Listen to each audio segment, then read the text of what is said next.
All right, go ahead. You can go.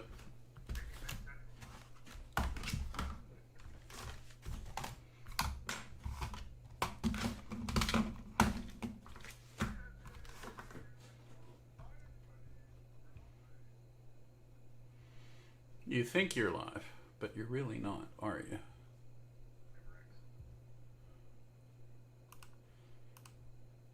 All right. It's live. Is it? Got the little Facebook thing up in the corner with the security saying meeting security has been breached because Clyde's not wearing his wig. Yeah. No, surprise, I'm not wearing my wig. But we have somebody who does wear a wig, and that would be James Hohensee. He's here with us today. I am. I'm here. Took a little time off, I guess you could say. Well, we have been patiently waiting for this grand announcement for about 2 months now. And life got in the way, didn't it? Yeah, it did, unfortunately. So welcome everybody. It is Tuesday night. There's a handful of announcements. It is the beginning of the month. We are doing a drawing for the PPD Guest to Sequence Club monthly sequence for October. That is going to be tonight. We're going to push that to just a little bit later until after the webinar, because we have a special guest with us, and and it's no surprise now. It's Mr. James Hohensee, and he's here with well, you can see here behind me, we've got a brand new prop. It's called the Twinkle Blossom, and he wanted a name for it, so I gave a name for it. This is the best I could do for getting it set up before we got started, which is one of the reasons why I just couldn't get everything accomplished tonight before. So I want to welcome James. James, if you want to give everybody a heads up on the Twinkle Blossom, there are two of these. I have the other one behind me, which I'll go grab here in a second. And so tonight what we're gonna do is we're gonna talk through James's announces. What he's got a couple things he wants to talk about. We're gonna have chat open so that you can ask questions. I'll keep my eye on YouTube, and if anybody has any questions, throw them in chat so we can ask James. And then we're gonna move on to submodeling this bad boy right here and try and get him uploaded to the website. I don't know if it'll be tonight or not, James, but we'll try to get that up there so that people can start downloading, and then we'll go do the drawing for the Guest to Sequence winners tonight, who are going to, by the way, win.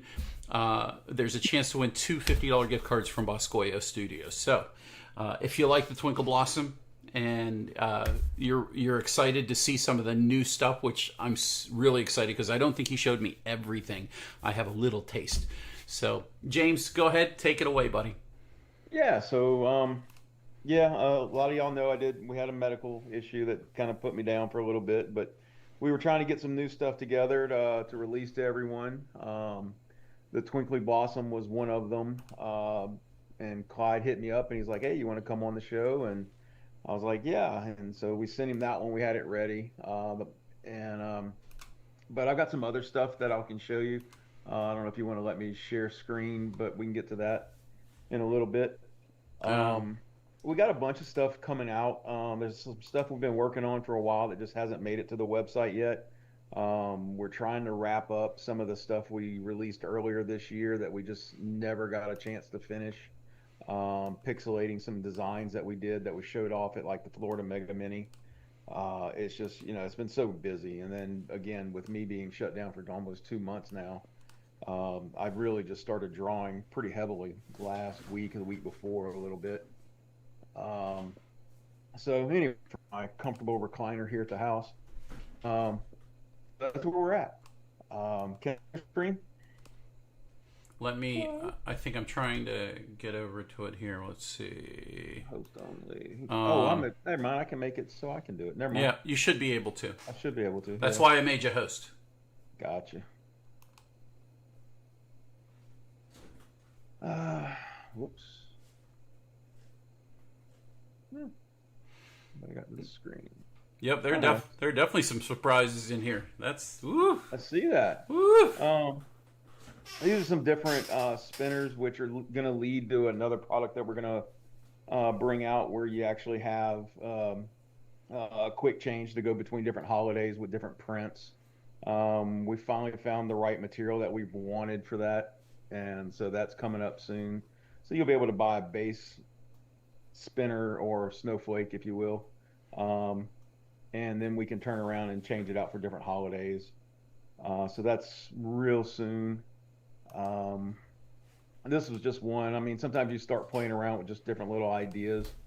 And of course, trying to keep everything so it's even pixel counts so people don't cry about cutting pixel wires and stuff. So this one's kind of neat because it just, all the lines kind of follow around each other. Spiral graph stuff. It's just weird things you start playing with. But, I think a lot of people don't realize what it goes into trying to make things work. So all these intersections hit everywhere. Clyde knows because I think when we did the mesmerizer, you were Hmm. talking about 1100 pixels and getting it to work so it was logical. Yep. There's a lot that goes into it. We redid that one several times. This Yep. one, the first time I did this one, it was like 1152 pixels or something like that, and I was like, it's just way too many. It was the exact same thing. It's just we just spread them out a little bit further, just to get it cut it in half, pretty much. Um, but you can see how they look whenever they're just going to be the pixels. That's the fountain flake that I was working on. I got to work on the getting this part to work. It's not quite there yet. No name, just another idea to kind of explore some different things. One of the ones I'm really happy with is going to be the stables that we're going to release this year. So rather than doing just one stable with a generic reindeer in it or changing the name, we did all 9 of them and they all have different personalities. Um, so these are all 4x8. Every one of them, no matter which design it is 700 pixels. And the way we set it up is so you can have your base model, which is the stable, and then this piece plugs into it. And then so it's just I forget what they call it, where you link them together, link the two models together as in order, so that the reindeer plugs in and he'll be right there. So you can see all the different ones. So I don't know, just some different things that we've been playing with. We're actually using these at our drive-through this year. Um, New trees. Here's a new one. So kind of just a different tree to play with. These are about 6.5 foot tall. Um, anyway, the ones with faces, we've already got those finalized with the pixel counts. The ones without the faces, I got to go do a little tweaking to still. They're probably not 100% right just yet. That one's at 337, so we'll go and fix that. Things like that. 293, that's an easy one to fix. 336. So, but yeah, this is kind of how we design.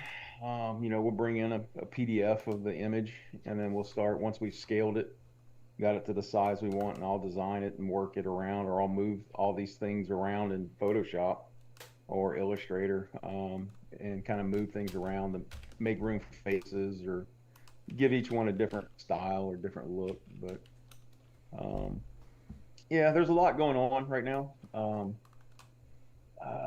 This is one of them where we took our pedestrian arch. The original version of it was made with 8 foot long sections, just not practical.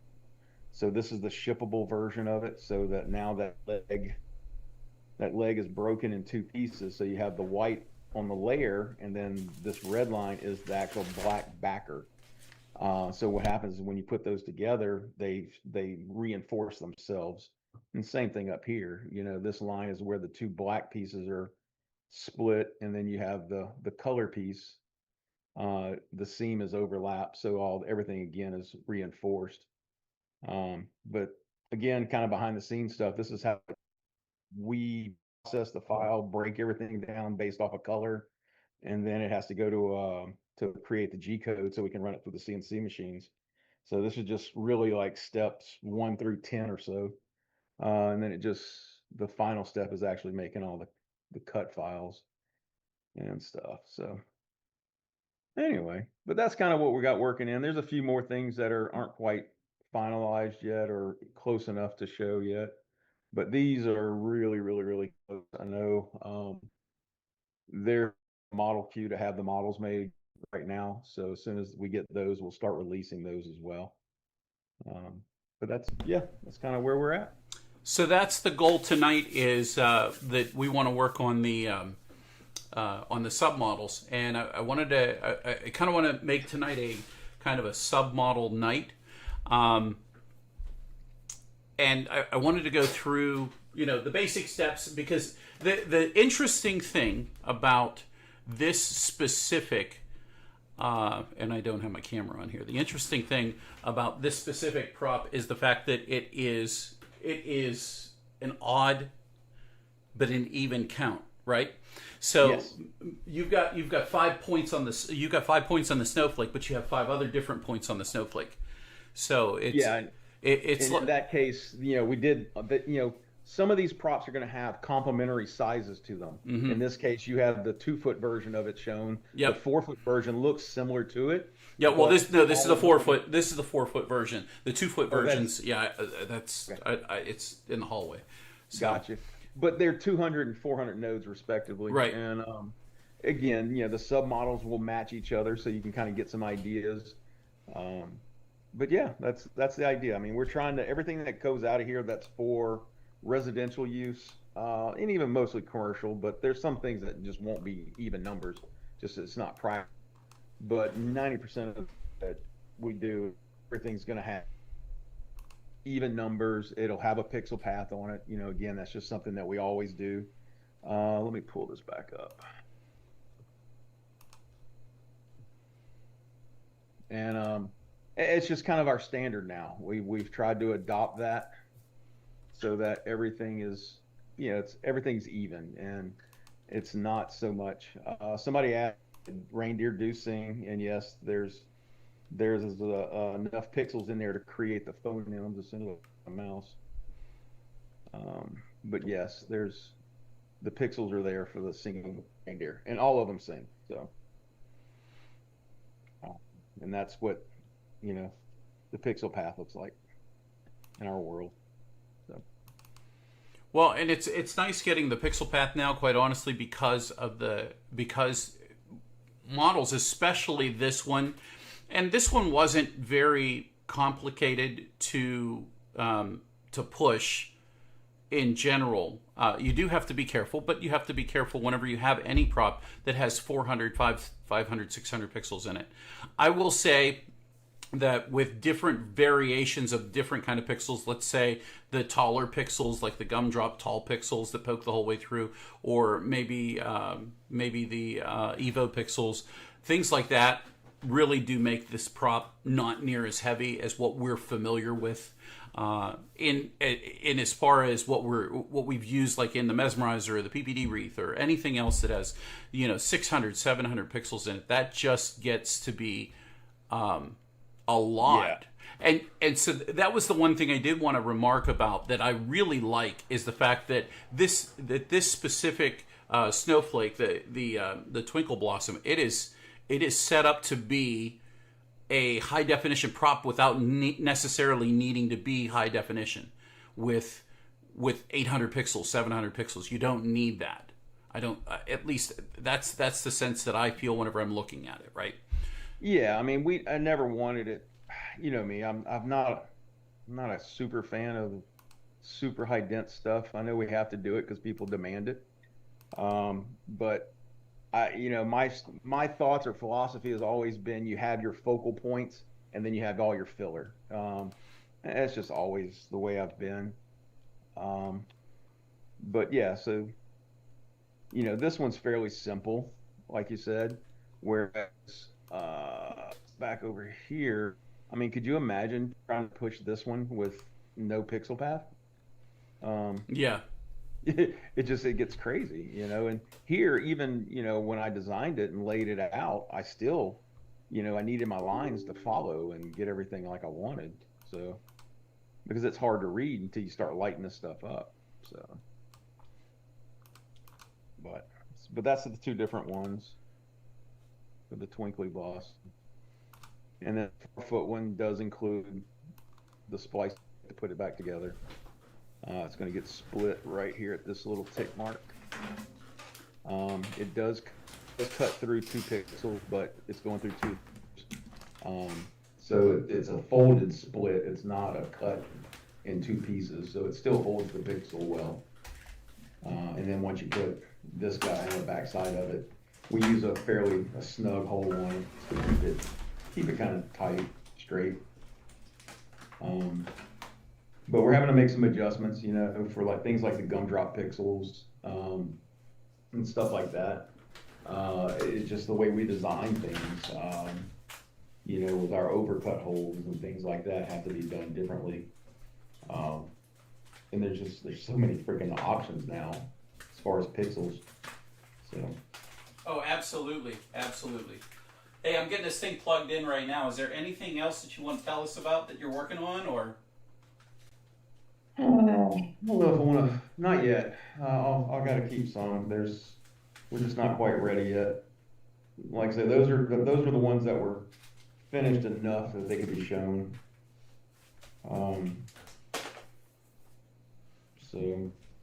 So Wirepath is the is kind of the next step for some of these in order for them to make it to the make it out to everybody out there watching.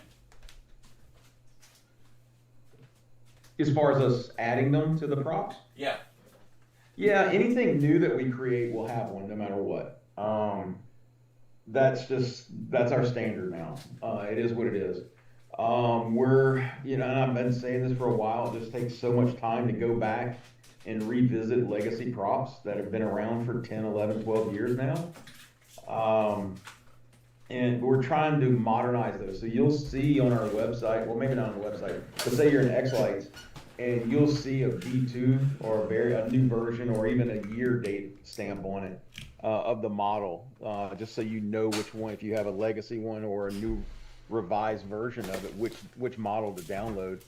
And we're going back and fixing things where there may be a splice or, when Shannon gets an email that says, somebody says, your website didn't say this thing had a splice in it or something goofy like that. We'll go look at the prop and we'll go fix it. We fix the bulbs, the hanging and standing bulbs.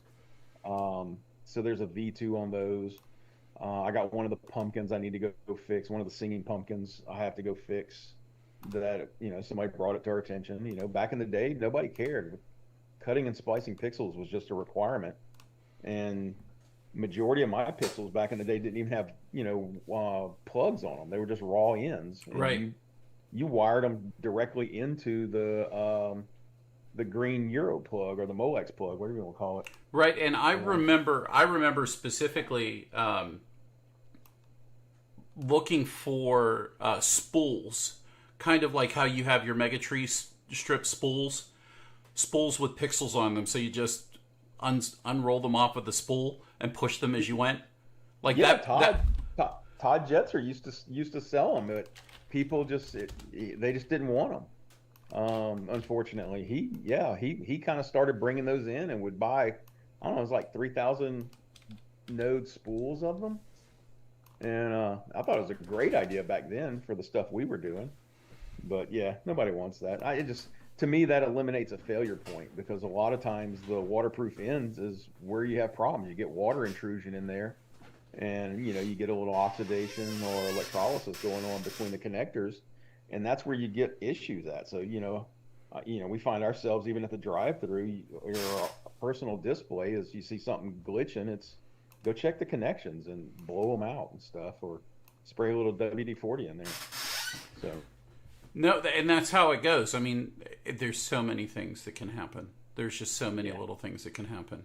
Well, we've got it up and running. I've got to switch over to the YouTube here. We've got, let's see. We'll add it to Spotlight. That works. It's probably going to be a little bit bright. We'll see. See how... yeah, it is a little bright. Let me. I'm pushing 200 pixels at 100% brightness. And we're just doing a bars test. If we take it down to 30, there's 30%. It's a lot better. I mean, that's as That's as easy as it gets to get it down there. But no, it looks fantastic. I love the look of it. You have this listed on the website as a snowflake, and I agreed. Robert agreed. Usually, because in my head I was thinking, well, how many ways to Sunday do we submodel this? Now, what I want to preface this to everybody tonight. We're not going to submodel the crap out of this thing. We're going to submodel it so that it's functional as a snowflake, and because that's what it was designed as. It's not designed as this HD prop with 30,000 submodels in it. I'm not taking it over the edge. The longer over the edge that we go, the longer it takes. So I'm going to keep it simple. I'm going to keep it down to the main groups, which. If you're in the PPD club or you buy the PPD sequences and you use the pro layout, we have 4 or 5 snowflake groups. We have the master snowflake group, the main snowflake group. We have snowflakes large. This is a large snowflake, so we would put this in the snowflakes large group. And then it will have 3 sets of submodels. That's the basics to what we use. And by all means, anybody else will be able to take it and submodel the crap out of it as much as you like. There's, submodels are free if you're willing to do the work for them. So we'll do the arms. I have some ideas for the rings. I think the rings will look really good around here. The big ring and then the little rings on all the little kind of cups there. And then you got like 10 tips there. There's going to be a lot. It's going to be a lot of fun.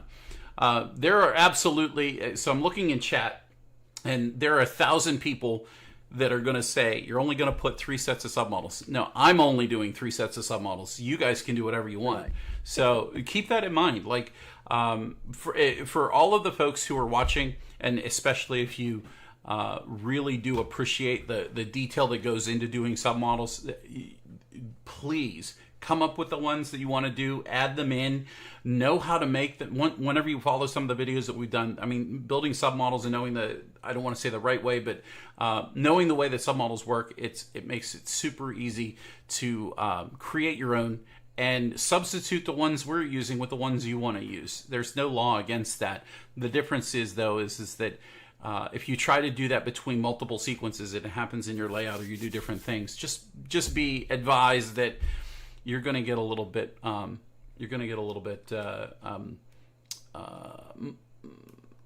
Mucked up a little bit, I guess. Let's see. So from YouTube, I'm just going to go through chat real quick. YouTube has a huge shout out. Thank you for the wiring diagrams from Adam Shonk. Welcome. The huge help, he says. Just here in Facebook chat, Sherry loves the props. They look great. Michael said, always really like your props. So you use the Geo wreath, which is the PPD wreath. The Ice Queen snowflakes, the Ice Queen's my absolute top favorite. And they held up really well, even in high winds. I've decided to move them onto the ground, and they're fairly heavy on the second story. Yeah, all of the props, if they have 550, 600 pixels on them, they're going to get heavy. That's seriously what it is. Yeah, and Tim's making kind of a joke about me being at 100% brightness, but I'm just at least I got it working, And Arthur said that this would make a neat spinner. And he's right, because this can be a spinner, and you build it and set it up to be a spinner. The only thing I think that's really missing for it to be a true full spinner would be the arm extension right there in the middle. I'm like the weather forecaster right now, trying to point to the right side. So there. But that would make your pixel count like a boogered up, non-perfect round number, and everybody would be upset because I have to cut pixels. I don't want to cut pixels. So, but I like the idea. So maybe a reinvention of this, the Twinkle Blossom spinner, could be in the future, right, James? It could. And I think where this ends up going is the snowflake version will have the profile cut. And then as we start putting the overlays onto them, it'll go to just a disc, a spinner, a traditional spinner. Yeah, there's no reason we couldn't add. I like the negative spaces where you get rid of them. When I do profile cuts, it's just as a design. I like how it defines what that is versus if I left that just solid and it just had a profile cut only. It's just a preference, again, just how I think. So. No, I 100% agree. I'm just getting the screen ready here to start sharing so that we can start working on some submodels. The tips are going to be easy. The rings are going to be fun. I think the arms are. I want to hear some feedback on what the snowflake arms would be. I'll tell you what. The one thing that I really do appreciate about, because you just mentioned it, the negative spaces that are cut out, that really does, in my opinion, make a huge difference whenever it comes to visualizing or seeing this prop. The other thing I want to mention too is you made this at 44 inches, right? I think, well, honestly, get them to fit into a 46. Let me go double check that real quick. The reason I said that is because that's how it's labeled on the website currently. So, well, somebody help me out there and jump the gun a little bit. And also, David, depends on how he measured it. Because if he measured it from the very tippy top, then he measured to the bottom on where it's a ball, and so that would have been shorter than if it was going from a point to a point. Right. So I think in reality, the diameter of it, let me see. That's what I'm trying to get to. I don't have a center ring here.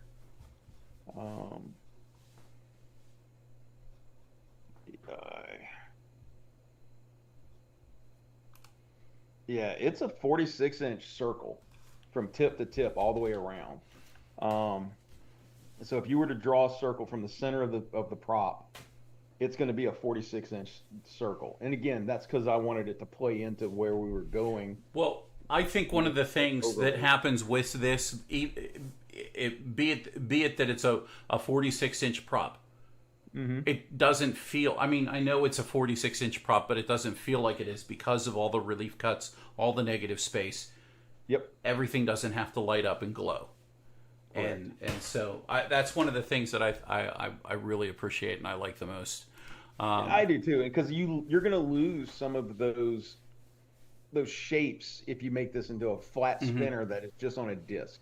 And again, you may want that depending on what we're trying to do with the prop, but here there's nothing for the pixel to illuminate, right? As far as the Coro goes, if there's no Coro there, it can't light it up. And so you get these nice clean lines of the Coro without having to do anything crazy to them, I guess. I don't know. I'm going to bump up the size of the pixels because it's going to be able to show through on the screen. You'll see it behind me, but at least I think you should be able to. I'm not sharing on YouTube. Hold on a second. Screen sharing. There we go. There we go. And there we go. So YouTube's probably watching and be like, what's going on? Oh, they are. Okay, so I've got xLights set up. The small one is here. We'll work on the big one because that's the one I have connected. But the nice thing about, and so this is kind of the webinar portion of tonight. I just want to reiterate the basics of building a submodel, and you'll see that tonight with whenever you create a submodel, you're going to select the model that you're working with first.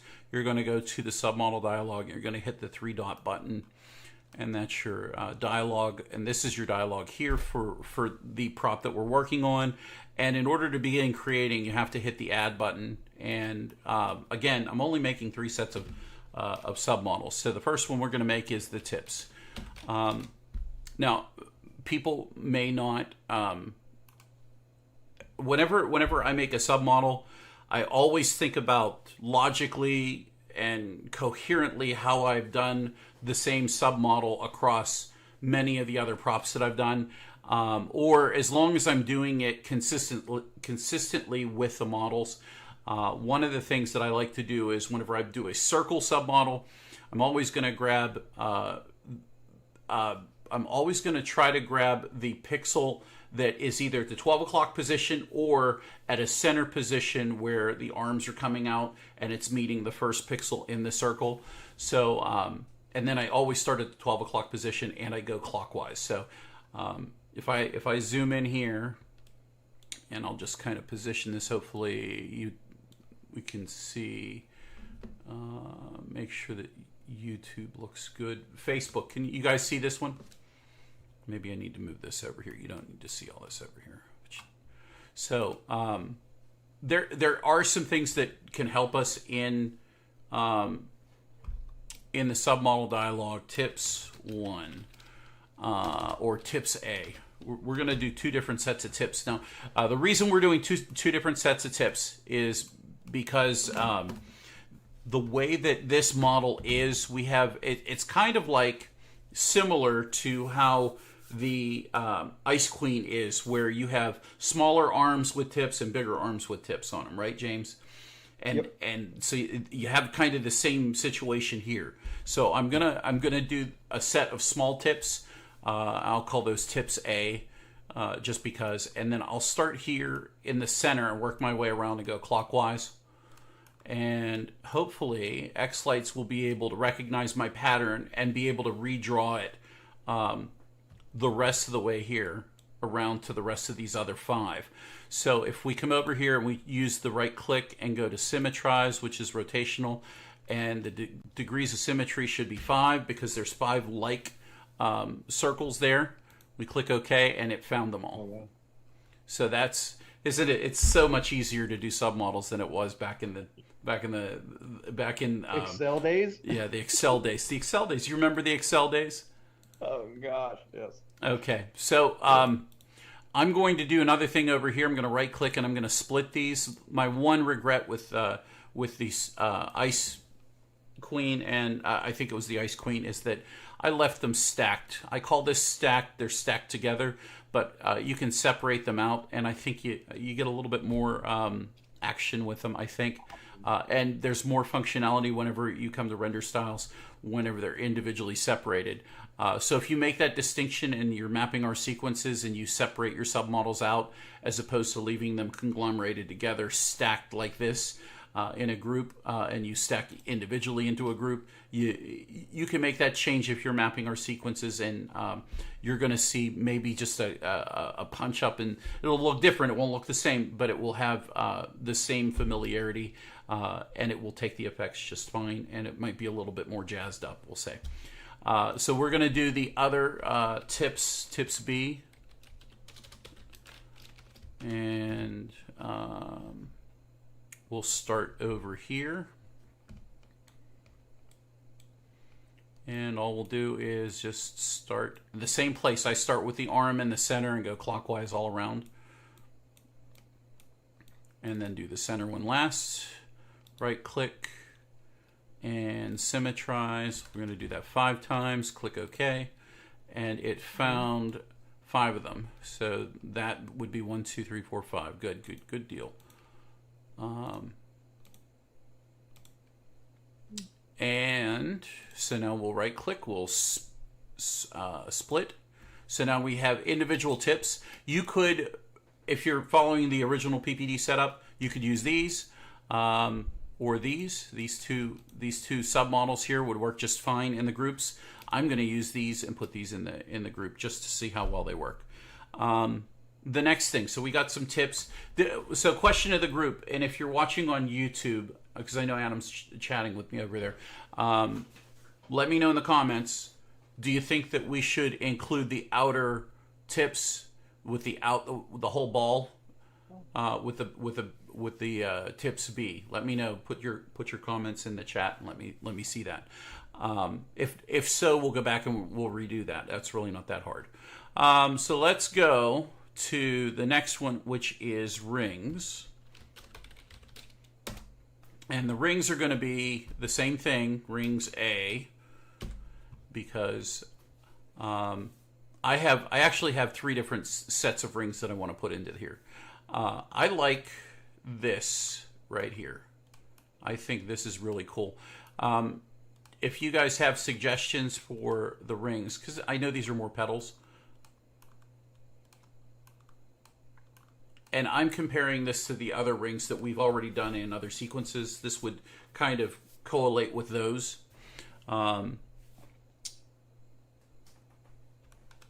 Let me know if you let me know what you think about these. Go ahead and put that in chat.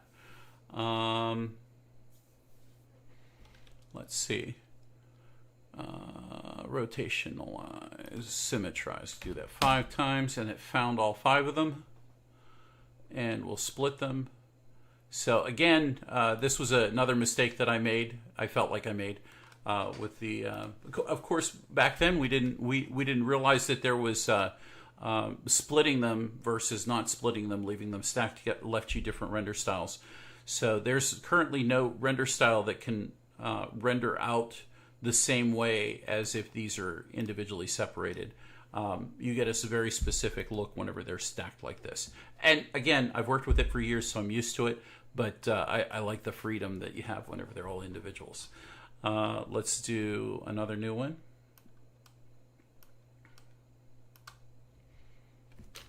Rings B. And so these are smaller. And I would start here on the left side and go the whole way down around. It looks like a champagne glass kind of there, James. Pretty slick. So that, let us, come on. There we go. Right click, symmetrize. Do that 5 times. It found all 5 of them. This is really awesome. And we'll split those out. So that would be it. It looks like the consensus seems to be no on adding the outer ring of the tip, which kind of goes against the Ice Queen. But again, I'm good with not having it in there. Yeah, Tim, you can make. I know there's spokes. You guys can make the spokes if you want. The problem is it's 5 spokes. There's not 10 spokes in there. Well, there are 10, but they're really short ones. 1, 2, 3, 4, 5. You could use it. You could use. You could put that to your spinners. Be small spinner small arms and spinner big arms. But again, it's a snowflake, so I want to treat it like a snowflake. And the third ring that I want to do is the giant one in the middle. Ring C. And that would be this one. Oops. Hang on a second. There we go.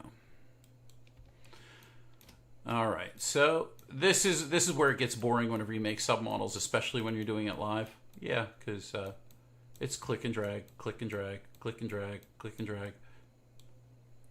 So somebody asked a question in chat. James, can you read that to me, please? If you're there. Yeah, noob question. Is there a reason why you do 1 pixel at a time and not just drag the square around more? So I will demonstrate for you when we go and begin testing these, and you'll see exactly why. That's a great question.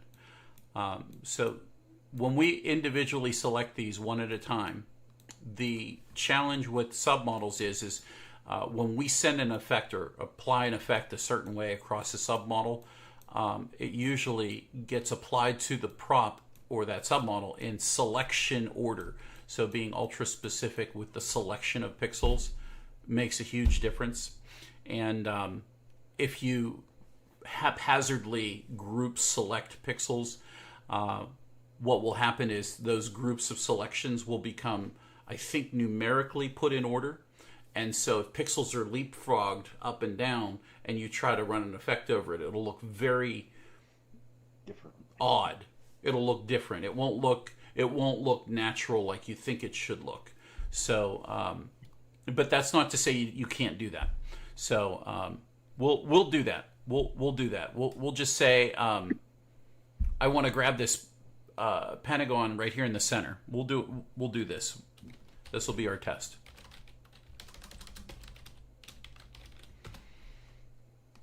And we'll do just like you said. We'll just bulk bulk grab the pentagon there. There we go. We grabbed them all. So, and we'll go ahead and, so we got the rings and the tips.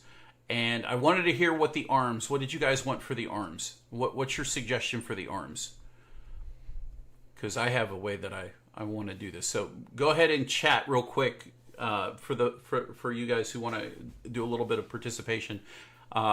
I want to hear what your suggestions are for doing the arms, because there are 2 sets of arms, and they could be a single line, or they could be split across it so that they all fill in one way, or they could be like circular. Again, this is a new prop, so nothing like this has ever been done before. I've got a question too about how you did that big ring. Could you pick that 1 pixel right there and do that symmetry thing again, and it find all the pixels that go around in that circle? I don't know why, but I mean, I guess you got to kind of guess how there, but wait, say that again, James. I'm sorry. So, like you did the balls or the little pane glasses and told it to find the 5 or 4 or whatever. Mm-hmm. If you pick that 1 pixel in that big ring and you told it 50, could it find all 50 of them in that ring, or was it going to get too noisy? I don't know. We can try if you want to try. I don't think it's going to figure that one out. But you know that number's 50, right? I have no idea what it is. I can go find out real quick. I mean, that would be the thing, because you have to know how many. So again, with this, we know. Remember what I said? We have 5 sets of arms and 5 different sets of arms, and so as long as we do an A and a B version, we're getting the A version. Let's say is the bigger one, and the B version is a smaller one. Whatever. If it knows, and we tell it look for 5 sets of these, it'll look for 5 sets. But if we tell it look for 50 of them, I don't know. I don't know if it'll work or not. Looks like it's 55 of them. So it's 55. Let's try it. Yeah, it looks like it's 11. Let's try it. What the heck? Center to center of each segment. 55. I found it. Oh, it did.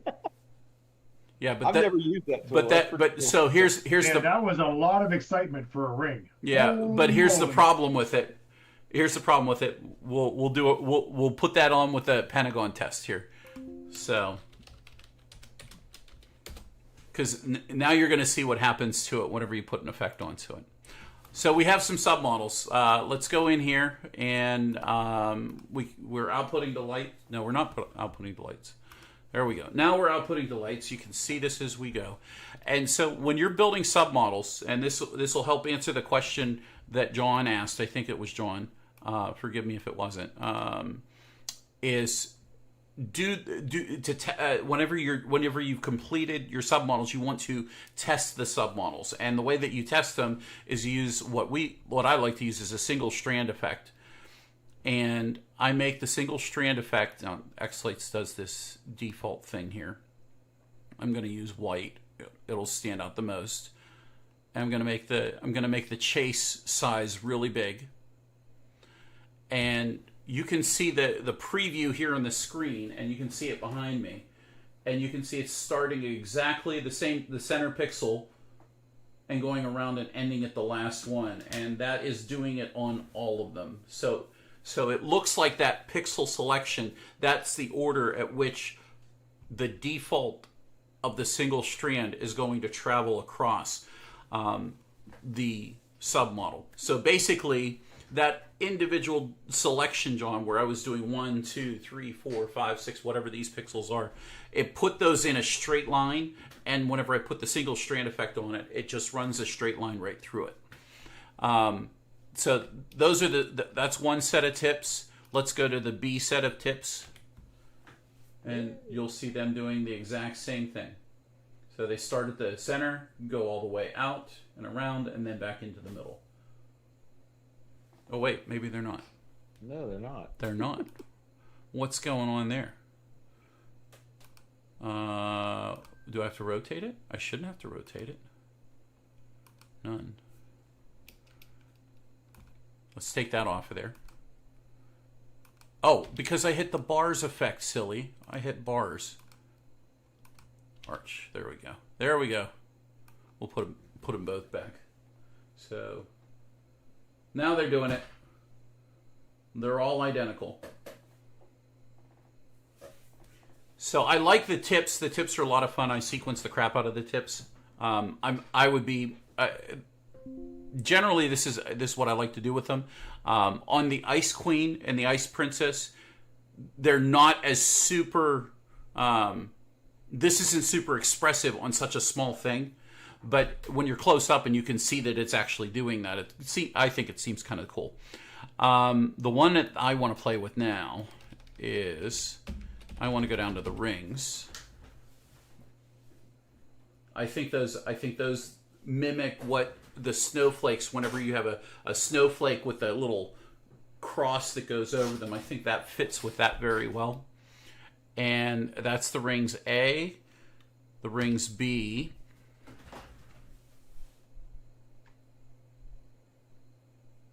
and notice how they're all set up to start out on the left side, go down, and then come back up. So that's a positive test. Everything works really good there. Ring C. Let's see what ring C does. Per model default or default, and it's just going to travel in a circle. So that is it going to work if you put it in a group? We'll see. We'll throw that in the group. So now, John, let's get into your basic test where we did the pentagon. We just grabbed all the pixels, we slammed them all together, and they're going in numerical order is what they're doing. So what xLights did was it said, hey, you did a bulk selection. I'm going to order them from lowest to highest. And that's exactly how those pixels were pushed. I'd have to show you the wiring diagram to prove that to you, but that's certainly exactly how it's going. But if you were trying to be very specific on the order at which those pixels were going to be activated and that mattered, then the bulk selection isn't going to work. So here's the other ring test. So here's the single strand effect, and this is the problem with, you said it was 55 pixels, right, James? Yeah. Single strand doesn't do anything because we now have, instead of we have one submodel, but we have 55 submodels in one submodel. So the single strand effect isn't going to test unless we change a render style. And if we go per model single line, it's actually going in reverse. And I have a feeling that's because numerically that is lowest to highest. So can it work? Yeah, absolutely it can work. Per model single strand if it's in a group. Vertical per strand, let's see, horizontal per strand isn't going to do anything. But yeah, your default. And so as a sequencer, the easiest thing to do is to set up your submodels so they work with your basic effects when you drop the effect down. Matthew Kruckersberg. Let's see. He said he asked a good question. He said, what about joining them? I don't know. I've never tried to join a submodel. Does it do that? Submodels. Here we go. Let's see. Combine, convert, combine strands. Okay. So we just combined them. Didn't know that was a thing. Apparently that's a thing. And it did. So it did it, James. That's very interesting. Thanks, Matthew. I never thought to do that. So that would have been the quick way to grab that. But then again, you also had to know exactly how many pixels were in there. And you could have counted it, or you could have just clicked and dragged them out in that order the way that I did it. So now those two at the bottom, the pentagon test and the ring test, we've gone through. So so what about the arms? How do we want to do the arms? What do you think? What do you think with the arms? Robert, do you have any suggestions if you're free for the arms there?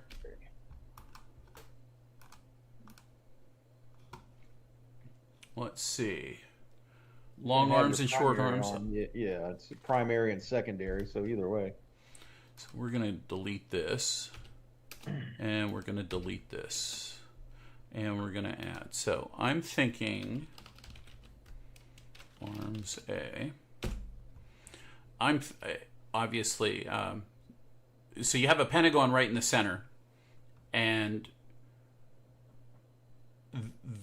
it looks to me like the center is going out to the large ones, and the small ones start here. Would that be accurate, James? Yeah, I think so.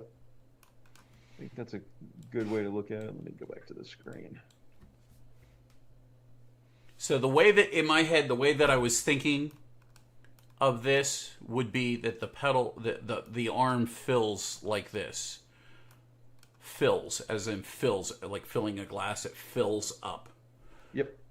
This is the way I kind of saw the arms working. Yeah, that way when you run a chase on that arm, it's the way it should fill up, if you will.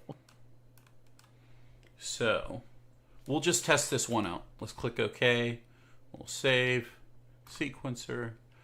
And here's our arms A. We'll grab our single strand effect and put it on there.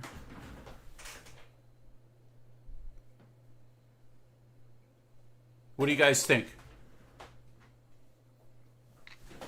Comments in chat? Anything on YouTube? What are you guys thinking? Anything special that would you rather do it this way, or would you rather it travel around? No, I think you do it that way. Submodels. Well, let's see, because people are finicky, right? And yeah, I know. arms A. You would think it could render that arm based off its XY position in the model. Well, you can, and I'll show you that here after we're done here with this. Oops. Do not know what happened there. Just erase those. Here we go. This one, this one, this one, this one, this one, this one. And in my head, the other way that it could work or would work would be this. And it goes all the way around. Oops. And there we go. And that would be it. So let's go over, we'll hit save, go back to the sequence tab. Now it's that vision test, right? So this is the one, and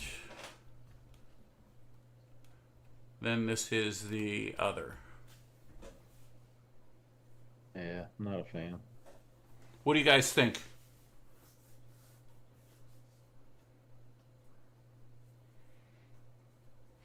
Randy asked, can it not go from side to side on the top part, i.e. both sides light at the same time?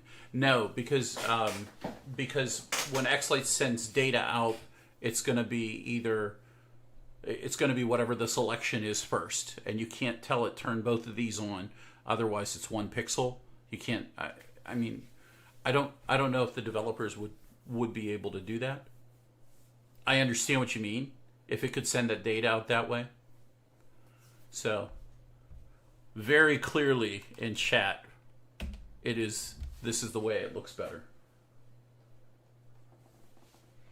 Well, it's got you thinking though. So when you run bars on just that pedal or that arm, is it going to are you still going to see that stagger? You'll always see the stagger. There's no way to get rid of the stagger. Huh. The only way that you could get rid of the stagger is to have two of the same pixel numbers in splitting a pixel and putting them with the same number on both of those. That's the only way you could do it, unless the developers could fix it. That's what that's what Chris just said. Speed it up. Yeah, you could speed it up. Sure. So you visually you don't see it as much. Right. So whenever like that, and that's the truth. That's the way. That's the way it can be either that or it can be this. I just don't think that that's an arm. No. I don't think that fits it. I think this one fits it better. And judging from the way, knowing the way that I sequenced in the past, this effect is literally 1.5 seconds long. That's a standard size effect that I would generally stand, or shorter. That's a standard size effects, but it all depends. It all depends on what I'm trying to do. So Yeah, but having that bounce out and then bounce back in, I think would look really nice. Yeah, but that's what's so cool about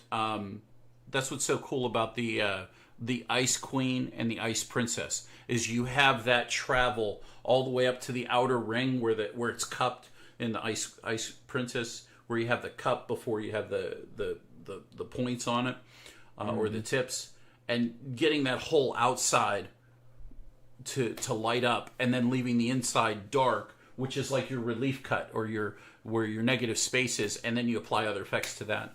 I think this is kind of the way to go here.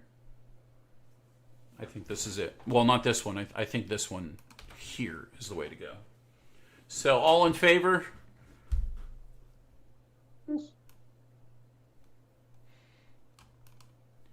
Scott says he needs a new day job. Yeah, this is way more fun. Yeah, it's fun, but it can be stressful too. Trust me.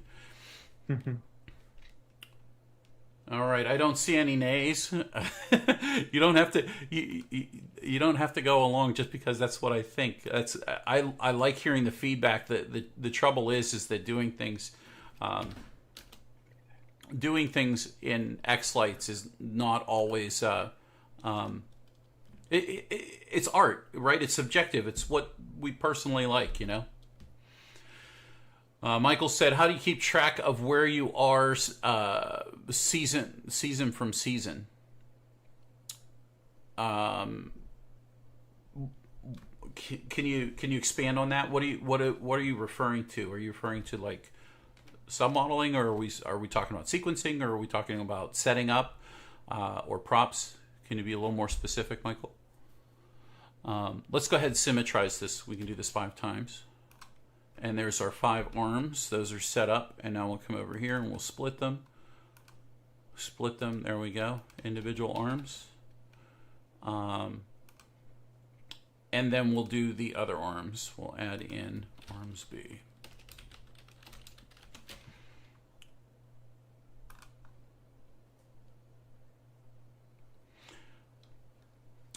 That's a good point. So he's asking, how do I keep track of where I'm at whenever I have to take a break or have to walk away from something? It's easy to get lost in it. Generally, I don't let something go until I'm done with it. I have a hard time bouncing between projects. Oops, almost did that wrong. Okay. Does this go with part of the arm, or we leave that alone? What do you think? Hang on. I'm multitasking. Is that part of the arm? Yeah, that's the tip.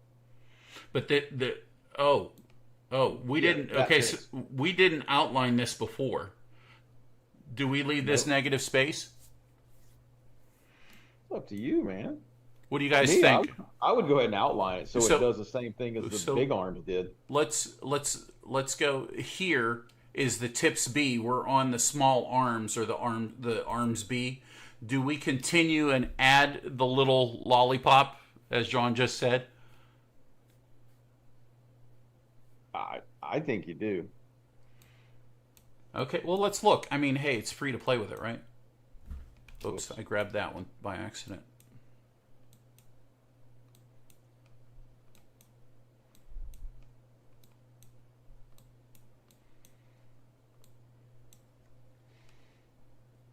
All right, let's have a look. And I know I'm obsessively hitting the save button, but I've been burned before. Oh, look at that. Those are the arms. I agree. I think that's the winner right there. The arms are definitely cool. Let's do the small arms. What do you think? I like it.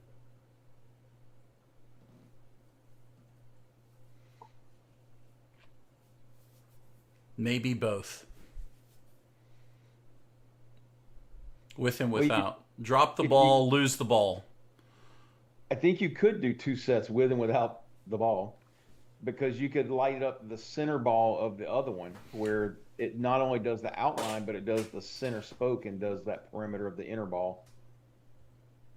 So yeah, he almost, because you only want So this is what we'll do. This is what we'll do. Because I know how I like to sequence, and this will be the one give that I give. Duplicate. We can copy this. We can call this arms B2. Yeah, B2. That works. And we'll go back to arms and we'll erase this. So, Yeah. Oops. You grabbed 2 pixels. luckily you can erase them really easy by holding the shift key and clicking and dragging, and it deletes them.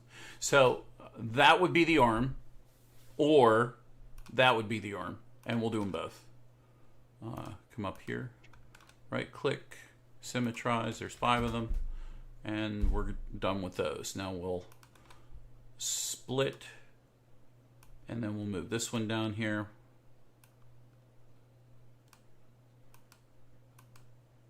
Oops.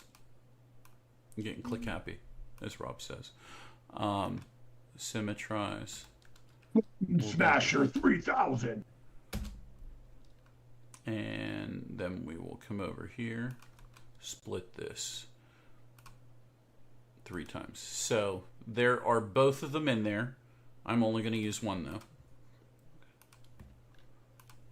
And that would be... So what happens if we copy this and we paste this on the arms A, Control V. Well, that's pretty freaking glorious, isn't it?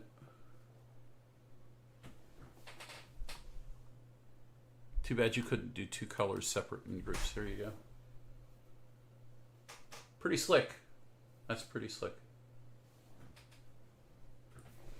And then you have your tips.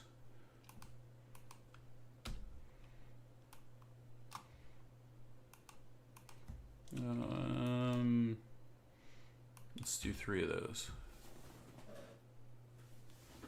There you go. I think it's good to go. What do you think, James? Yeah, looks good. Sorry, got the boss here. Well, let's pack this one Hi, up. Shannon. Oh, Shannon. That was really good. Thanks for taking care of James while he was on vacation. Hey, Let's, yeah, I didn't opt for sleeping on that hospital couch for nothing now. Look, we get to go Just play for- doctor later anyway, man. Come Just on. remember, all the times James has ever complained about where you've booked a hotel at, you win. I know, right? Exactly. I remember that. All right, let's make some groups. What do you say? Right click, create group. Yeah, that's definitely true. Yeah.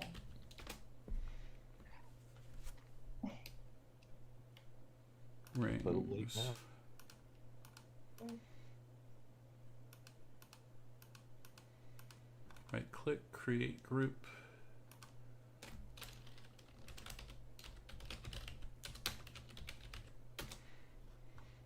Hold on a second. Oh. Open up another version of xLights here. Make sure I spell these right. And snowflake arms. Okay, somebody said, John, not bad for a few minutes, I guess, huh? So somebody's saying, do we delete the extra pixel that we put in the arms? In the arms B. What do we think? What do you think, guys? I thought that was part of the tip of the pedal. That's why I left that in there. I think it belongs, me personally, but Create group from selection. the majority rules. snowflake arms. And then this has to go into right click, create group snowflakes, and create group snowflakes large. All right.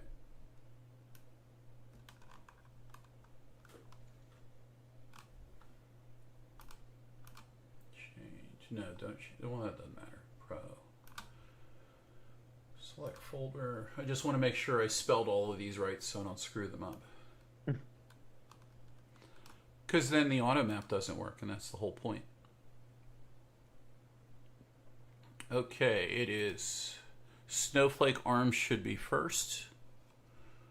Snowflake rings should be next. RANGS. Snowflake tips is third. Snowflakes large.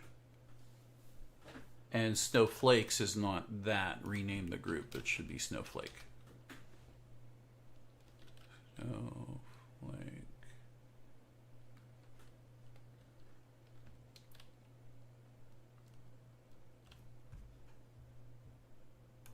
We'll give me one of that.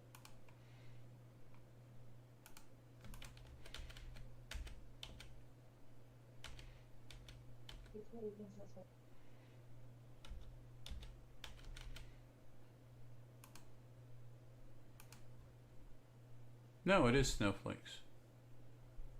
Snowflakes and snowflakes large. Why is that not on the default? There it is. Yeah. So that's correct. Never mind. That was correct. Cancel. So there is the submodels for this. We'll I think that's enough for as far as our little class on submodeling. We'll keep. I'll do the other one here. We'll finish up here with the small one. I have to hook it up, and I obviously like seeing them connected. But let me go ahead and save. Oh, I don't want to save a sequence. I want to save this again.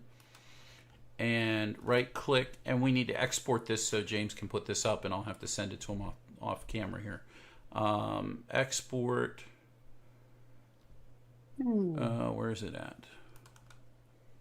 Export xLights model, and we are going to put this in.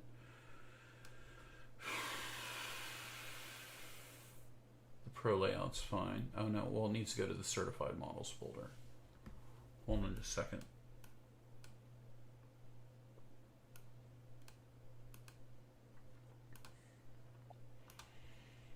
Dropbox certified models, Boscoyo Studios.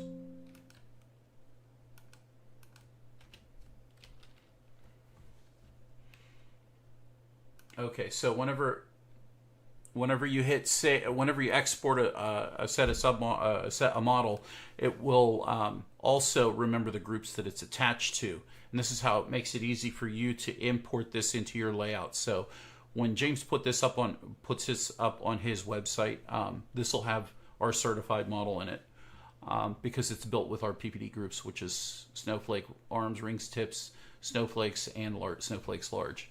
So the only difference between these are going to be less pixels on this one, and they're not going to be in the snowflakes large group, but we'll still build the submodels for those if people want to use them. But generally on the pro layout, I usually don't use those. So maybe I'll switch out the small snowflake with the Twinkle Blossom with one of the snowflakes in the pro layout. We'll see. We'll go ahead and click OK, and that submodel or that model is now complete. We'll let's see if we can create a new sequence. We'll go ahead and discard this musical sequence. Give me a second to find it here. We'll usually I don't usually map sequences with music that's signed, so we'll do a new share with sound, Share with sound and optimize video for Zoom participants. And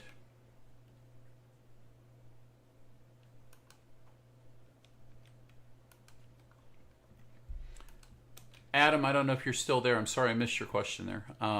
James, do you consider whenever you're building a prop about mounting it, how you're hanging it, or how it should be attached or secured? Not so much on something like this, right? I mean, there's different ways to do it. I mean, you could easily hook on to one of the holes on that big pedal arm at the top. I mean, yeah, like I did right there. Yeah, I mean, there's so many different ways. I don't know if you're using one of the guys that are printing mounts for these things, or, again, it's one of those things. There's like almost no way I can kind of anticipate how people are going to mount these things. You can easily zip tie, a piece of EMT if you're just going to set that out as a stake in your yard. I drill holes in mine whenever I got to mount them to something like that. I just pop an 1/8 hole, 2 of them, so I can get a zip tie in and out of it. So I don't know. I try not to overthink it. I mean, there are some props that we know are going on the ground. Those kind of things we do try to anticipate how you're going to mount it with a stake or 2 stakes, depending on the size of it. But when you go to mount it on your house, or roof or wherever, I really don't know the end application. So it's kind of hard to kind of anticipate every little possibility of mounting this thing. So, but in this case, I mean, again, it's easy enough to you can zip tie through the holes and go in between the 2 picks around the Coro and not even put a new hole in it. Those little slits on the side. That real easy to do. Well, and I think that's another thing too. I think you have to worry more about being able to put it into a box so that it fits and it doesn't cost a lot of money to ship it. Oh, without a doubt. When we design, everything is designed around our main shipping box. Just like on those pedestrian tunnel design, this thing is, when it's built, it's almost 10 foot tall and 5.5 foot wide, 6 foot wide, depending on which one it is. And I can make that entire tunnel facade or pedestrian tunnel or whatever you want to call it. It fits inside our normal shipping box. So you got to get creative sometimes. It's not fun. It takes a lot of time. People don't realize that. I think I spent 2 days this week, over the weekend and this week, cutting that one up and getting it so it works properly with the pixels and being able to fit into that 2 foot by 4 foot box. Okay, here we go. I finally got the sequence. All right, so I don't know how many major effects I really put into this. There's a little bit of whole house effects in this sequence, not many. So, and there aren't any. You know what? There's nothing on the. There's only a couple on the all display. There's only 4 effects. So, we'll go ahead and we'll hit auto map, and we'll click OK. And we'll quickly go to display elements, and I'll set these up and put these in the order. So when now that you guys have physically seen me build submodels, I want you to imagine just for a second the order at which I'm putting these in the sequence. And one of the things that I tend to do is I put the submodels with. And again, I've adjusted these over time, and I figured out what I like over time, and I've kind of stuck to one way of doing things. And then whenever I realize my mistakes on other things, I didn't touch them. I just work around them in other ways. And there's a lot of things. It's because of the fact that the end user needs the most consistent kind of sequencing, so that you can always guarantee that every time you open up a sequence and import it, it's mapping the same way, or it's set up with a master view that's the same. And another testament to that is the fact that I refuse to go back and change the submodels to be set up differently. Like, I'm setting up the submodels this time the way that I wish I had changed the submodels in our pro layout. Now, why would I do that? Well, why wouldn't I change what I already have? Well, what we've already had and what we already have sequenced is going to look a certain way, and that's the way I want it to look. I don't want somebody to say, well, why doesn't this look this way on my house too? I have two just like you, and it doesn't look the same. And so I don't want you to question why it doesn't look like because trust me, it does. We get those questions. So I put the arms at the top, I put the rings in the middle, and I put the tips at the bottom. The tips will always outweigh what is on the whole snowflake, and then the rings will outweigh everything, but the tips will always shine over top of the rings. But since neither of those are sharing pixels, they won't affect each other. The rings and the arms will affect each other, so if there are effects going across the rings and you run an effect across the arms too, the arms is going to be dark or darkened or overlaid by the rings. So that's the way it's always going to be. And somebody asked a great question in chat just a few seconds ago. Could you do where is it at? Is there a snowflake small? Matthew asked a good question. Is there a snowflake small group? So what I do whenever I sequence the snowflakes is if I want to just work on my snowflake small group only, I will put effects on the snowflakes group, and then I'll do something different with the snowflakes large. And because the snowflakes large is lower on the list here, that means it gives it what I call priority. It gives it higher priority. So the effects on the large snowflakes will overtake them and not show what you're putting on the small group. And so I'll give you an example in a few moments. But this is the master order that PPD has it set up in, that our pro layout is. And we'll go ahead and render it. But I don't need a snowflake small group because I just sequence the snowflakes and I turn off the large snowflakes so that only the small show up. And here we go. For those of you who want to see it, here it is. Uh-oh. Uh-oh, do I have a bad pixel? You gotta be kidding me.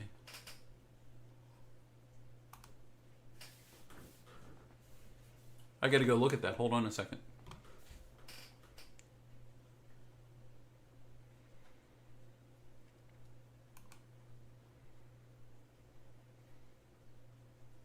Where's my Zoom screen?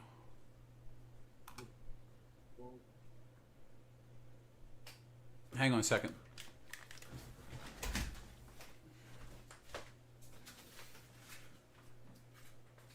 Hi, James. How are you? Hey, Robert. I'm doing great, man. How are you? Oh, can't complain. Can't complain. Hey. Got a lot of comments in there. 118 comments. People are loving you. Like, good? Okay. John said, "Have you tried turning it off and back on again?" Control-Alt-Delete.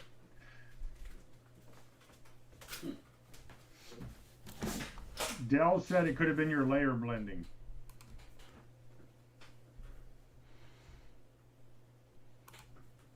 Randy said try Alt F4.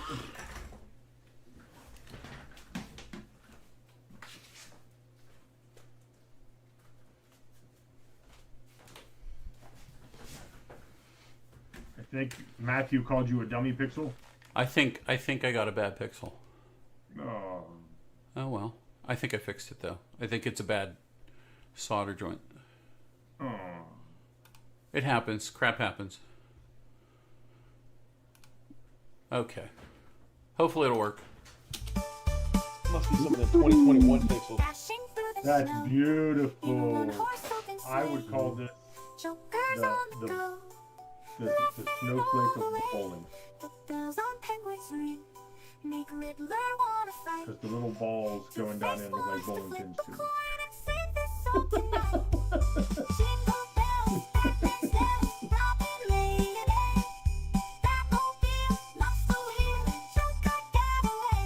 So I think it'd be really cool if you explode the circle out about 4 layers, and when it hits the pins, you hear.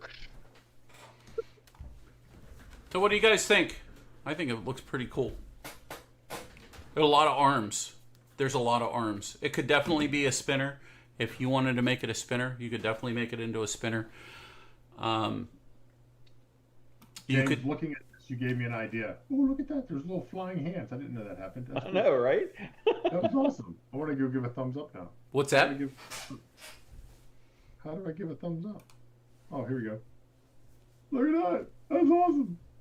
That's not me, but it's still awesome. How are you guys doing that? All right. Next week on Zoom, we are going to learn how to do emojis. Oh man, they're getting big. Oh, they're exploding. Yeah, explosions. Oh, you guys suck. Good times, so, huh? Looking at your snowflake, I came up with a new snowflake for you. The Okay. top one looks like a bulb, right? I think you should take the Great Christmas Light Fight trophy and spin it around 6 times and make a snowflake.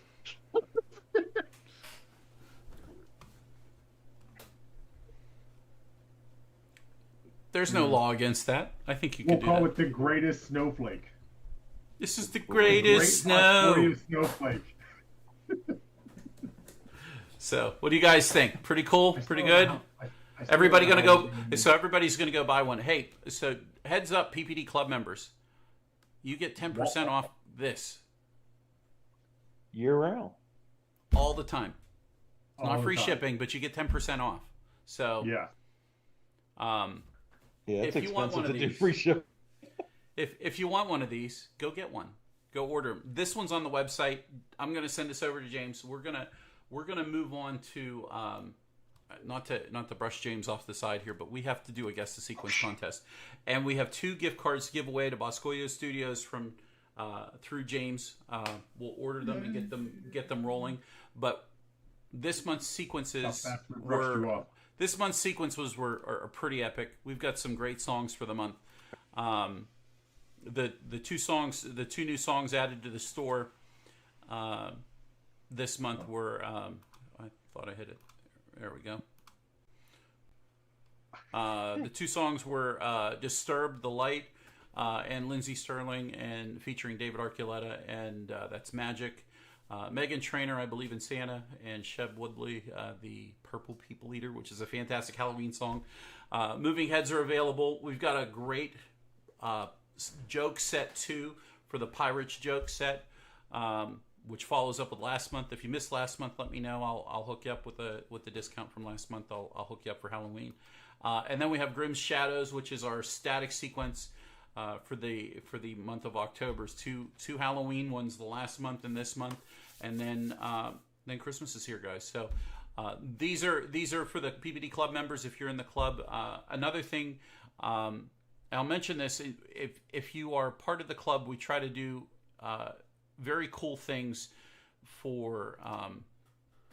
We try to do very cool things for just club members, and one of the things that we did this week was we put Ghostbusters on sale for 50% off, the Pro Layout version. If you are a PPD Club member, you can get it for 50% off. There's a limit, though. Well, the coupon runs out, it runs out, and it's getting low. I had it set to 20 club members can get it for 50% off. It is PPD Club SS is the code. If you're not a club member, the code's not going to work. So you have to be a club member. This is just for club members. But by all means, go take advantage of some of the deals that we did. We'll put our advertising in a little bit later than I normally would. But now we're going to get on to giving away 2 free gift cards to Boscoyo Studios. And James is probably going to lovingly pack the package up, aren't you? Negative. Go. I mean, I've been to the shop, I think, 3 times briefly since I've been back home. We can congratulate Chad Parent. Good job.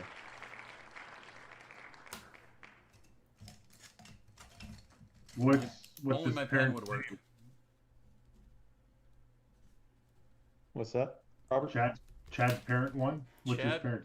Chad Parent, he won $50 gift card to Boscoyo Studios. Or does it go to Chad's parents? Maybe. That's what I'm wondering. Maybe. Yeah. And our That's so second good. winner, the second winner tonight, I'll bring it with me when I see your Me. mom. is going to be Rob! oh, Alicia. That was so closely.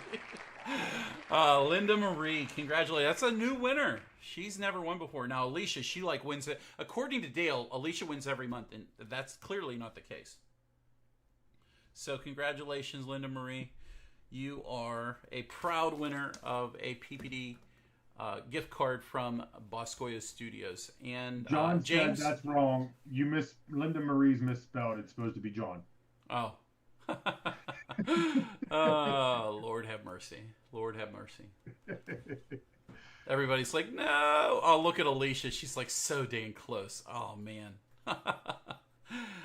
So I think it's a pretty great test. I really, you know what? Give me a second. I'll go grab the other small one because we didn't get into that. We're going to next.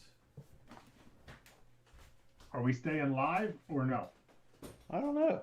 But I think when we get back, we all got to ask him for what does the fox say. I'm just saying. Because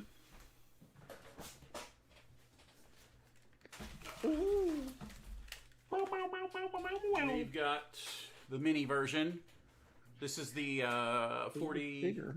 or 23 inch. 23, yeah. the other one was called the Big Baller. This is the Little Baller. This is the little guy. So we'll do the same submodels. We'll just do that off the screen in Zoom here, and we'll move on to open mic night. So everybody, YouTube, thank you for joining us. Oh, there's a whole bunch of stuff going on YouTube. It's James, almost time hold for on a second. PPD all night. So Butch asked ask him if he or they are going to make more faces for singing props. More So singing props? So more singing props. It sounds like. Yeah, we're about to release 6 singing trees. I know I have a reindeer. I just finished it up. He'll be called the Happy Reindeer. He's a different look than our other ones. Hang on, let me get my list. Yes, there are some more singing characters that are coming out. Of course, all of them will have the 4 lips, and the 2 O sounds is what we could just quickly refer to them as. So yes, there are some more singing props coming out. Absolutely.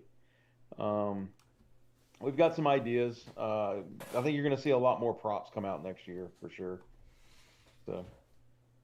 All right. Happy Bear said PPD is the best. Thank you. Sequences are on point always. Thank you very much.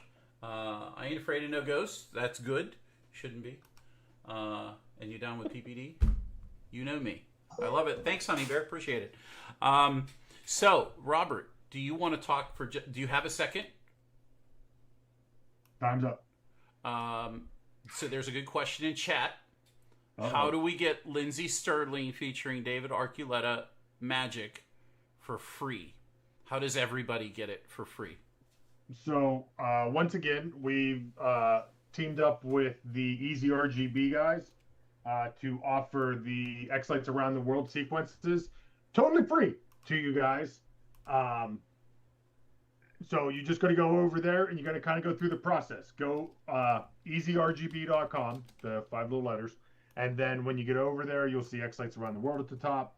You do have to have an account. You do have to have your RGB effects and your network file from xLights. You upload them. And then the system will do all the mapping for you, all the rendering for you, and kick you back a show-ready file that you literally just put on your show player with the music and you play it.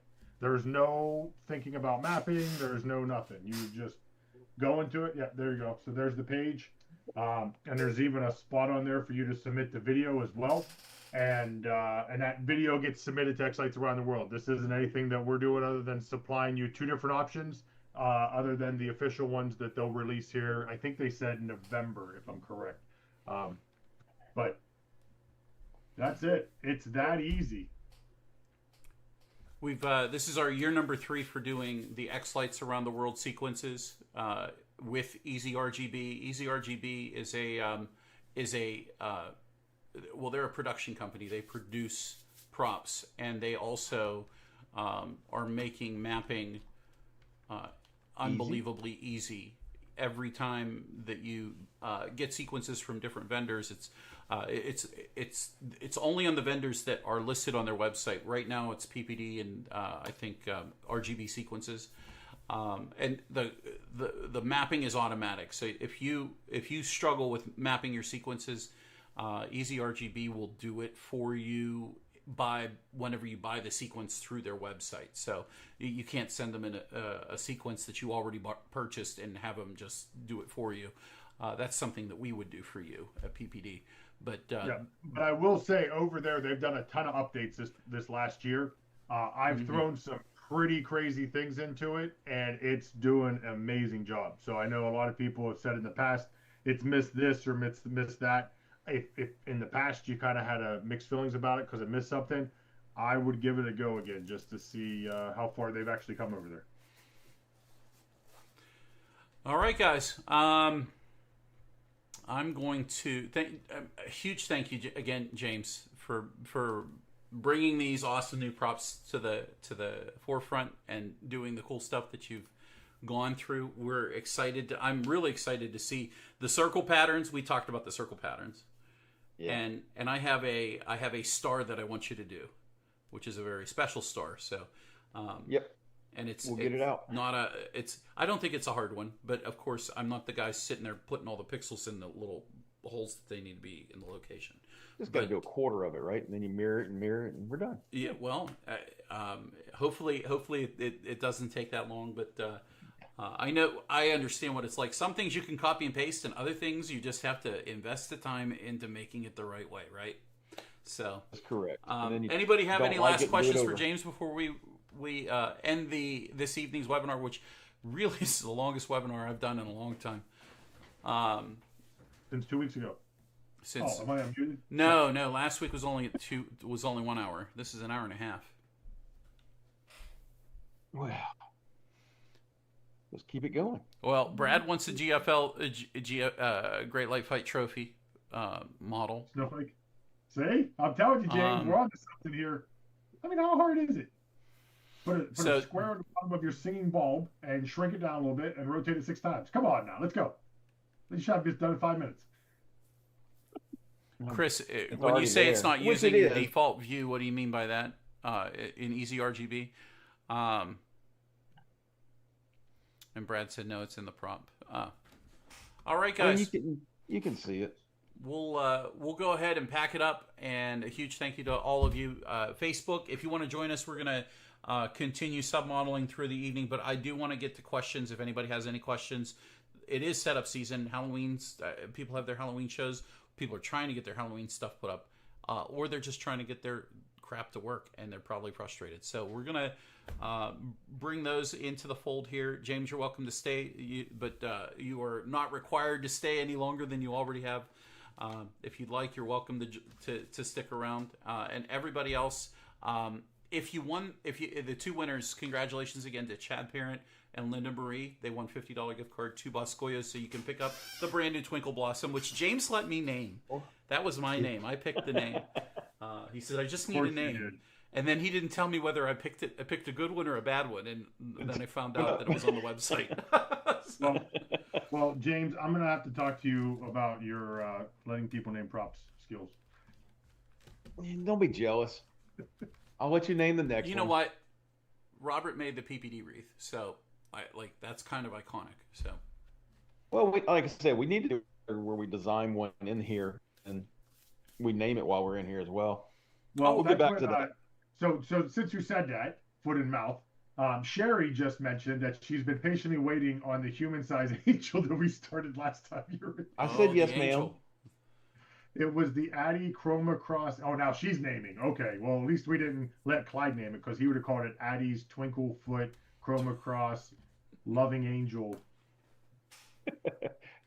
We could spin the prize wheel to win the chance to name a prop. Oh, okay. Super Bond, he I remember a competition like that one time. So this question here is from Super Bond. He posted on YouTube. He says, "Are you going to make new faces for a Matrix prop?" you can make as many matrix faces as you like for a matrix prop. I don't think James. But James doesn't do that. James makes that's Coro sequencers faces. and other Physical people. props. Yeah. Yeah. So if you want James to makes make the Matrix, you make the artwork. right, well, anybody can actually make one. And since he's asking, I'll go ahead and share the screen and I'll show where you can look that information up, because that's it is a good question. Excellent. Let's go. Let me go to YouTube here real quick, and I'll spare you from having to look at all the garbage.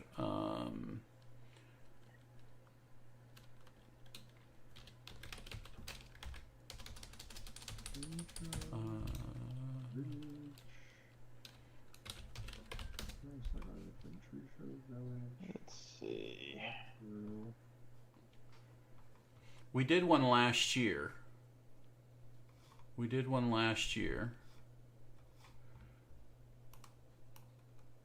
on what? So, well, we did a video last year Probably did a bunch of them. on Lisa, what are you going to name it? The winner? Always winning? Never loser? I rigged this prop? Like, what's the name of the prop you're going to name? hello and welcome. There we go. Let's see. Not that you have to follow look, the video. Look, it's me. Picture, It's two of me. It's picture out of a picture. Yeah. So last year we did a. Hopefully, it's in there. It's under the Twinkle Tip Friday videos. We did It's been a a. while since we've seen one of those. Yeah, just rub it in. I missed those. Used to be so. We might do a educated. couple more.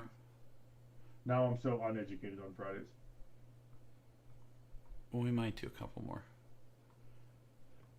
Night, Lisa. Where is it at? Yeah. We'll get rid of that. You looked very concerned in that video. Oh, look, there's Ricky.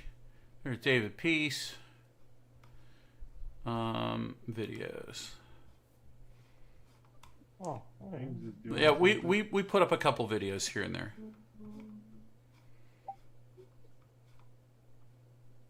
Six months ago.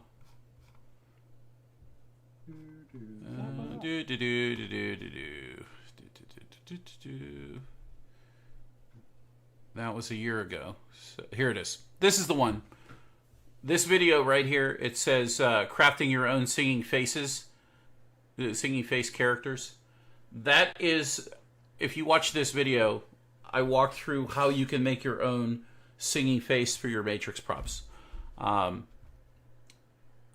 literally, I literally walk you through every single one of the steps, and it's actually really easy, but it's time consuming. So, which is why I tend not to do a bunch of them, because they take forever to do. But if you want to make your own Matrix prop, that's or Matrix not prop, but Matrix singing face, you can follow this one. It's actually on the website. You can download it. It's free. This is a witch doctor, I think, or a witch, whatever you want to call it. So, all right, guys, I'm going to say that's enough for the night, because I'm sure all of you are ready to see me go away, and you guys can go relax and go enjoy your evening. If you want to join us in the Zoom room, we're going to get to open mic night now. James, huge thank you to you very much. And, Absolutely, it's my pleasure, man. Stick Do it around. again. Everybody stick around. Jump in the Zoom room if you want to stick around. And if you're out for the night, have a great evening. We'll see you next Tuesday when we do our open mic night session. We know everybody's going to be really trying to get their stuff rolling. So we're here for you guys if you have any questions. So Robert, Facebook, thank you guys. YouTube, thank you guys. We'll catch you in the next video. Take care and goodbye for now.